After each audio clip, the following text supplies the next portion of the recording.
সোহেল, দরজাটা আর একবার দেখে আয় তো, কিলটা ঠিক মতো লেগেছে কিনা। আব্বা, দরবার তো দেখলাম ঠিক মতোই লাগানো আছে।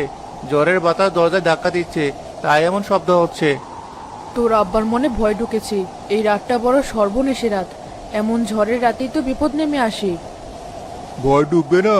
মোড়ল সাহেব কি বলে গেলেন মনে নেই? আজ রাতের ঝড় সাধারণ ঝড় নয়। বাতাসের শব্দ শুনেছিস? যেন কেউ গঙ্গাচ্ছে। ডাইনিটা আজ ঠিক বেরিয়েছে। আব্বা, আপনিও মোরল সাহেবের কথা বিশ্বাস করেন? এগুলো সব পুরোনো দিনের গল্প, ডাইনি বলে কিছু নেই। চুপ কর বেয়াদব ছেলে, যা জানিস না তা নিয়ে কথা বলবি না। তোর দাদাও এসব নিজের চোখে দেখে গেছেন। এই গ্রাম অভিশপ্ত। ছেলেকে বকছো কেন? ওর বয়স কম, তাই বিশ্বাস অবিশ্বাসের দোলায় দুলছে। কিন্তু সোহেল বাবা, আজ রাতে অন্তত কোনো বীরত্ব দেখানোর চেষ্টা করিস না। আমরা যা বলছি শোন, ঘরের বাইরে এক পাও না। কিন্তু মা, আসিফ তো এখনো ফেরেনি। ও তো গিয়েছিল নদীর ধারে নৌকাটা বেঁধে রাখতে। ওর মা একা মানুষ, নিশ্চয়ই খুব চিন্তা করছে। সর্বনাশ! ফাতিমার ছেলেটা এখনো বাইরে? ওর এত সাহস হলো কি করে? এই রাতে কেউ ঘর থেকে বের হয়? ওর মায়ের কথা ভেবেই তো গেছে। একা মানুষ, নৌকাটাই তার সম্বল। যদি ঝড়ে ভেসে যায় কি হবে? জীবনের চেয়ে কি নৌকার দাম বেশি? এখন কি হবে? ডাইনিটা যদি ওকে একা পেয়ে যায়? ভাবতে আমার শরীর ঠান্ডা হয়ে আসছে। আমি একবার ওর বাড়ি থেকে ঘুরে আসবো। ফাতেমা ফুপু হয়তো একা একা ভয় পাচ্ছেন। একদম না। আমি বেঁচে থাকতে আমার ছেলে এই ঝড়ের রাতে বাইরে যাবে না। এক চুলো নড়বি না এখান থেকে। যা হওয়ার হবে। নিজের জীবন আগে। হঠাৎ বাইরে একটা তীব্র আর্তনাদ শোনা যায়। ওটা কিসের শব্দ? চুপ, কোনো কথা বলবি না। হারিকেনটা নিভিয়ে দাও খোদেজা। না, হারিকেন নেভালে আরো ভয় করবে। আলো জ্বলতে থাকুক। আলো থাকলে অশুভ শক্তি কাছে আসতে ভয় পায়। শব্দটা আসিফের বাড়ির দিক থেকে এলো না? আমার মনটা ভালো লাগছে না মা। যা বলছি শোন, একদম চুপ করে বসে থাক। ওই ডাইনি নানা রকম শব্দ করে মানুষকে ঘর থেকে বের করার চেষ্টা করে। এটা ওর ফাঁদ। একবার বের হলেই সব শেষ। গ্রামবাসীরা সাবধান, কেউ ঘরের বাইরে বেরোবে না। দরজা জানালা সব বন্ধ রাখো। ডাইনি আজ খুব খেপে গেছে। নিজের নিজের প্রাণ বাঁচাও। মোরল সাহেব এই জ্বরের মধ্যে বাইরে কি করছেন? উনি তো প্রতি ঝড়ের রাতেই বের হন। মশাল জ্বালিয়ে সবাইকে সাবধান করে বেরান। ওনার পূর্বপুরুষেরাও এটাই করতেন। এটা তার দায়িত্ব। কে কে ওখানে? খবরদার, কোনো উত্তর দিবি না। এটা ডাইনির চাল হতে পারে। কে কে দরজায়?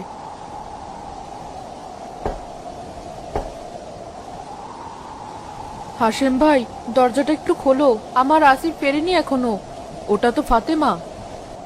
না, খুলবি না। ডাইনি মানুষের গলা নকল করতে পারে। এটা সেই শয়তান। আব্বা, এটা ফাতেমা ফুপুরই গলা। আমি চিনতে পারছি। উনি বিপদে পড়েছেন। আমাদের দরজা খুলতেই হবে। আমি তোকে না করেছি? আমার কথা না শুনলে তোর কপালে অনেক দুঃখ আছে সোহেল। না, আমি আর চুপ করে থাকতে পারবো না। একজন মা তার সন্তানকে হারিয়ে কাঁদছে, আর আমরা দরজা বন্ধ করে বসে থাকবো? এটা কোনো মনুষ্যত্ব নয়। সোহেল, খিলটা খোল। সোহেল দরজা খুলে দেয়। ঝড়ের ঝাপটার সাথে সাথে কান্নায় ভেঙে পড়া ফাতেমা ঘরের ভেতরে এসে পড়ে। আমার আসিফকে কোথাও খুঁজে পাচ্ছি না। ও তো শুধু নৌকাটা বাঁধতে গিয়েছিল, এখনো ফিরলো না। শান্ত হ বোন, ভেতরে আয়। হয়তো ঝড় দেখে কোথাও আটকে গেছে। না বোন, আমি নদীর ধার পর্যন্ত গিয়েছিলাম। নৌকাটা বাঁধা আছে, কিন্তু ও কোথাও নেই। আমি ওকে অনেক ডেকেছি, শুধু নদীর ধারে ওর গায়ের চাদরটা পড়েছিল। সর্বনাশ হয়ে গেছে। যা ভয় করেছিলাম তাই হয়েছে। ডাইনিটা ওকে নিয়ে গেছে।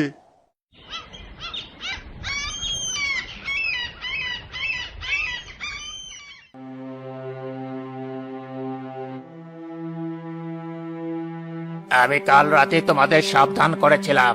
বলেছিলাম কেউ যেন ঘর থেকে বের না হয়, কিন্তু আমার কথা কে শোনে?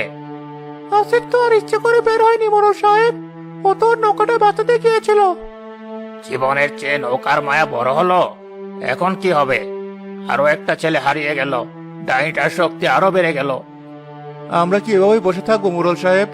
বছরের পর বছর ধরে আমাদের গ্রামের ছেলেরা মেয়েরা হারিয়ে যাচ্ছে। আমরা কিছুই করতে পারছি না। কি করার আছে সোহেল? তুমি কি ডাইনির সাথে লড়াই করার কথা বলছো? ওর সাথে লড়াই করার শক্তি আমাদের নেই। আমাদের পূর্বপুরুষেরাও পারেনি। তাহলে আমাদের কি করা উচিত? প্রতি ঝড়ের রাতে একটা করে মানুষকে তার হাতে তুলে দিয়ে চুপচাপ বসে থাকবো? উপায় একটাই, সাবধান থাকা, ঝড়ের রাতে ঘর থেকে বের না হওয়া।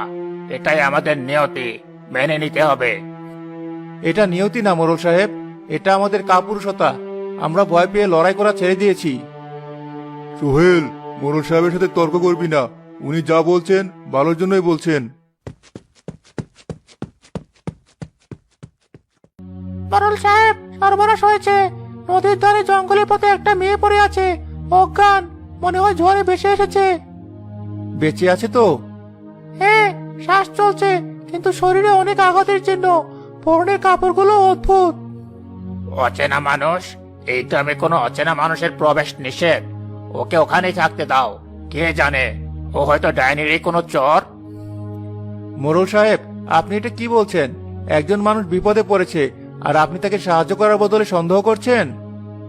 আমি কোনো ঝুঁকি নিতে চাই না। আমি যাব। আমি কি ওকে দেখে আসব? যদি চিকিৎসার প্রয়োজন হয় তাহলে তাকে এখানে নিয়ে আসব।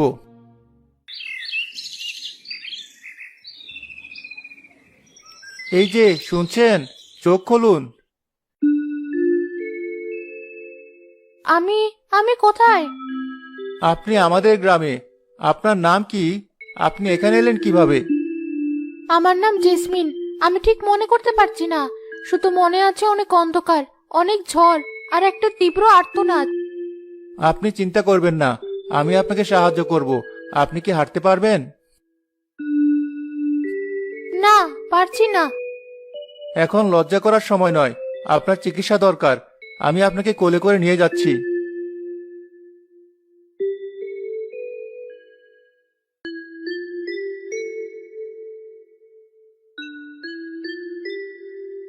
মেয়েটার অনেক জ্বর, সারা গায়ে কেমন নীলচে দাগ। জ্বরে হয়তো কোনো গাছের সাথে ধাক্কা খেয়েছে। নাকি অন্য কিছু? আমি এখনো বলছি, এই মেয়েটাকে বাড়িতে আনা ঠিক হয়নি। আমি আপনাদের অনেক কষ্ট দিচ্ছি। আপনি চুপ করুন আব্বা। ও একজন অসুস্থ মানুষ, এটাই ওর সবচেয়ে বড় পরিচয়। এই গ্রামের বাতাসে এত ভয় আর হতাশা মিশে আছে কেন? কারণ এই গ্রামে এক ডাইনির ছায়া পড়েছে। সে প্রতি ঝড়ের রাতে আমাদের গ্রামের মানুষ ধরে নিয়ে যায়। কাল রাতেও একটা ছেলে হারিয়ে গেছে। ডাইনি? সে মানুষ ধরে নিয়ে গিয়ে কি করে? সে তাদের পাথর বানিয়ে দেয়, তারপর পূর্ণিমার রাতে শয়তানের কাছে বলি দিয়ে নিজের শক্তি বাড়ায়। অন্ধকার, অনেক অন্ধকার শক্তি আমি অনুভব করতে পারছি। আমি এসেছি এই গ্রামের অন্ধকার দূর করতে। আপনি কি পারবেন আমাদের গ্রামকে এই ডাইনির হাত থেকে বাঁচাতে? যদি তোমরা আমার সাথে থাকো তাহলে নিশ্চয়ই পারবো।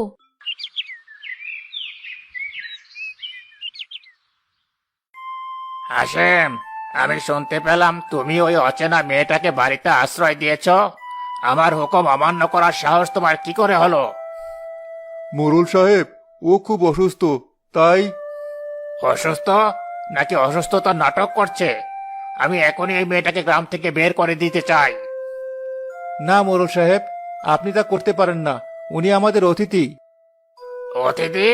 যে আমাদের জন্য বিপদ ডেকে আনতে পারে সে অতিথি নয়, শত্রু। ওকে এক্ষুনি আমার হাতে তুলে দাও। না মোড়ল সাহেব, ওকে গ্রাম থেকে বের করার আগে আপনাকে আমার মৃতদেহের উপর দিয়ে যেতে হবে। আমার ছেলেও যা বলছে আমিও তাই বলছি মোড়ল সাহেব। এই মেয়ে আমাদের আশ্রয়ে আছে, ওর কোনো ক্ষতি আমরা হতে দেব না। ঠিক আছে, যদি এই মেয়ের জন্য গ্রামের কোনো ক্ষতি হয় তাহলে তার দায় তোমাদের তিনজনকেই নিতে হবে। আমি তোমাদের সমাজচ্যুত করতে বাধ্য হব। দুপুরবেলা সোহেল আর জেসমিন পাহাড়ের কাছে যায়। সামনে অসংখ্য মানুষের মতো পাথর দেখতে পায় তারা। এই পথটা দেখেছেন? বহু বছর ধরে কেউ এদিকে আসেনি, তাই পথ প্রায় বন্ধ হয়ে গেছে। আমি বাতাসে একটা অদ্ভুত গন্ধ পাচ্ছি, পোড়া গন্ধ। এগুলোই সেই পাথর, দেখুন কি ভয়ঙ্কর। এরা পাথর নয় সোহেল, এরা মানুষ। আমি এদের ভিতর আটকে থাকা আত্মার কান্না শুনতে পাচ্ছি।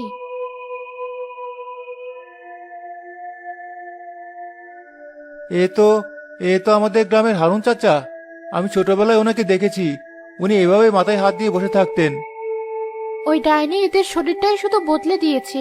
এদের শেষ মুহূর্তের ভয় আর যন্ত্রণাটাকেও পাথরের মধ্যে চিরদিনের জন্য আটকে দিয়েছে।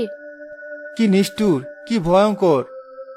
দেখো, ওই যে সবচেয়ে বড় গুহাটা, ওটাই ডাইনির রাস্তা না, ভেতর থেকে অন্ধকারের শক্তি বেরিয়ে আসছে। আমরা কি ভেতরে যাব? না, এখন নয়, আমাদের রাতের জন্য অপেক্ষা করতে হবে। পূর্ণিমার রাতে ওকে আক্রমণ করতে হবে। রাতে তো ওর শক্তি সবচেয়ে বেশি থাকে। হ্যাঁ, কিন্তু রাতেই ওকে ওর আস্তানা থেকে বের করে আনা সম্ভব। পূর্ণিমার আর কতদিন বাকি? আর 3 দিন। সর্বনাশ, তাহলে তো আমাদের হাতে একদম সময় নেই। পূর্ণিমার রাতেই সেই বন্দি আত্মাগুলোকে শয়তানের কাছে উৎসর্গ করে নিজের শক্তি বহুগুণ বাড়িয়ে নেবে। তাহলে আমাদের কি করতে হবে? যা করার আমি করব, আর তুমি গ্রামবাসীদের বোঝাবে আমাদের একা লড়লে হবে না, গ্রামের সবাইকে একসাথে লড়তে হবে। গ্রামবাসীরা? তারা তো মোড়ল সাহেবের কথায় উঠে বসে, তারা কিছুতেই লড়তে রাজি হবে না। তাদের রাজি করাতে হবে সোহেল, তাদের বোঝাতে হবে ভয় পেয়ে পালিয়ে থাকাটা কোনো সমাধান নয়। ভাইয়েরা, আমি আর জেসমিন আজ ওই পাথরের পাহাড়ে গিয়েছিলাম। মোড়ল সাহেব যা বলেন তা সত্যি, আমাদের হারিয়ে যাওয়া প্রিয়জনেরা ওখানে পাথর হয়ে আছে। তাহলে তো ওখানে যাওয়া আরো ভয়ের কথা। ভয় নয়, এবার আমাদের লড়াই করতে হবে। আর 3 দিন পরেই পূর্ণিমা, ওই রাতে ডাইনি তাদের সবাইকে বলে দেবে। যদি আমরা তাদের বাঁচাতে চাই, তাহলে আমাদের ওই রাতেই ডাইনিকে আক্রমণ করতে হবে। পাগল হয়ে গেছো সোহেল, তুমি গ্রামবাসীকে মৃত্যুর মুখে ঠেলে দিতে চাও? আমি আপনাদের লড়াই করতে বলছি না, আমি শুধু আপনাদের সাহায্য চাইছি। পূর্ণিমার রাতে যখন আমি ডাইনির সাথে লড়াই করব, তখন আপনাদের শুধু একটা কাজ করতে হবে। সবাইকে মশাল জ্বালিয়ে ওই পাহাড়টাকে ঘিরে দাঁড়াতে হবে। মশাল জ্বালিয়ে তাতে কি হবে? আগুন হলো আলোর প্রতীক। অনেকগুলো মশাল একসাথে জ্বললে যে আলো তৈরি হবে, তা ডাইনির অন্ধকার শক্তিকে দুর্বল করে দেবে। আপনাদের সাহসে আমার শক্তি যোগাবে। এটা পাগলামি ছাড়ার কিছুই নয়। আমি আমার গ্রামের কোনো মানুষকে এই যুগের মধ্যে ফেলতে পারি না। আমার কথা যারা মানে তারা কেউ যাবে না। আমি যাব, আমার আসিফ ওখানে আছে। আমার ছেলেকে বাঁচানোর জন্য যদি আমাকে মরতেও হয়, আমি রাজি। আমি আমার মশালটা নিয়ে ঠিক সময় পাহাড়ের নিচে গিয়ে দাঁড়াবো। আমার স্বামীও ওখানে, আমিও যাব। আমার ভাইটাকে নিয়ে গেছে, আমিও লড়াই করব।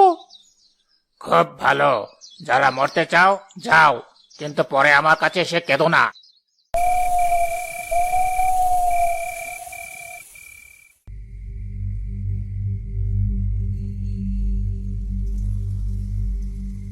কারা কারা আমার রাজত্বে আলো জ্বালানোর সাহস দেখায়? মূর্খের দল, তোরা সবাই মরবি। তোমার রাজত্ব শেষ ডাইনি, এবার অন্ধকারের বিনাশ হবে। তুই তুই এখানে কি করে এলি? তুই তো আলোর জগতের পরী। আমি এসেছি তোমার পাপের শাস্তি দিতে, এই নিরীহ মানুষদের মুক্ত করতে। তুই একা আমাকে শাস্তি দিবি? তোর মতো শত শত পরী আমার শক্তির কাছে হার মেনেছে। কারণ তারা একা লড়েছিল, আমি একা নই। আমার সাথে আছে এই গ্রামের মানুষের সাহস আর ভালোবাসা।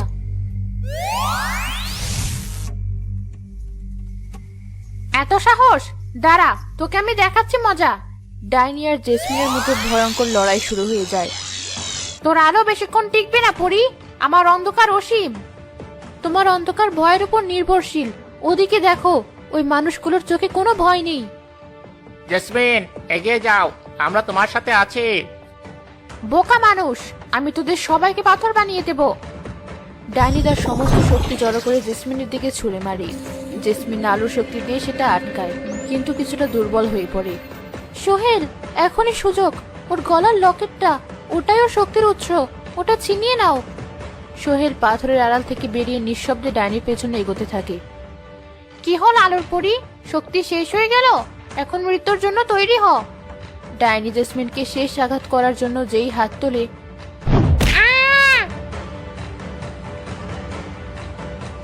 কে তুই? কে হতভাগা?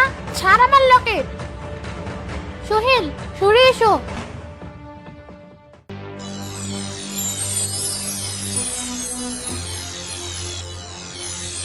না, আমার শক্তি, আমার সব শক্তি। ওটা ভেঙে ফেলো সোহেল। তোমার পাশের ওই ধারালো পাথরটা দিয়ে ওটার উপর আঘাত করো।